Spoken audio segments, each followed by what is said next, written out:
சாய்ராம். ஓம் சாய்ராம். இப்போ நீங்கள் பார்த்துட்டு இருக்கீங்க, இவங்க தான் நானா சாஹேப் நிமோன்கர், சாய்பாபாவோட ஒரு மிகப்பெரிய அடியவர். நம்ம சாய் சச்சரித்திலேயே படிச்சிருப்போம். நானா சாஹேப் நிமோன்கர் அவங்க வீட்டிலேருந்து ராமநவமிக்கு கொடி எடுத்துகிட்டு வருவாங்க அப்படின்னு சொல்லி நம்ம படிச்சிருப்போம். இப்போ 2019 வருஷம் அவங்க வீட்டுக்கு போகிற ஒரு வாய்ப்பு அமைஞ்சுது. அங்கே நாங்கள் பார்த்து வியந்த பொருட்கள் எல்லாமே உங்க கூட ஷேர் பண்ணணும் தான் இந்த வீடியோ ஸ்கிப் பண்ணாமல் ஃபுல்லாக பாருங்கள். பாபா இருந்தபோது எப்படி ராமநவமிக்கு கொடி எடுத்துகிட்டு வருவாங்களோ அதே மாதிரி அவங்களோட வாரிசுகள் இப்போ வரைக்கும் ராமநவமிக்கு கொடி எடுத்துகிட்டு வராங்க சாய்ராம். அந்த கொடியை தான் நம்ம கிட்ட காமிச்சாங்க. பார்த்தோன்னே அவ்வளோ சந்தோஷமாக இருந்துச்சு. பாபா இருந்ததுலேருந்து இப்போ வரைக்கும் அவங்க அந்த விஷயத்த கடைபிடிச்சிட்டு வர்றாங்க. அப்படிங்கும்போது அவ்வளோ சந்தோஷமாக இருந்துச்சு. அது மட்டும் இல்லாமல் அவங்க வீட்டில் பாபாவை உபயோகப்படுத்திய சில்லியும் வச்சுருந்தாங்க. அது தொடும் போதே அவ்வளோ சந்தோஷமாக இருந்துச்சு. ஆகா, இது பாபா உபயோகப்படுத்திய சில்லிமாச்சே அப்படின்னு.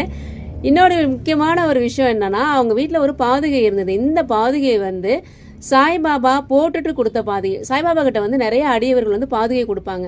பாபா அதை போட்டுட்டு அவங்க கிட்டே திருப்பி கொடுத்துருவாங்க. அந்த மாதிரி பாதுகை இவங்க வீட்டில் இப்போ வரைக்கும் பத்திரமா வச்சிருக்காங்க சாய்ராம்.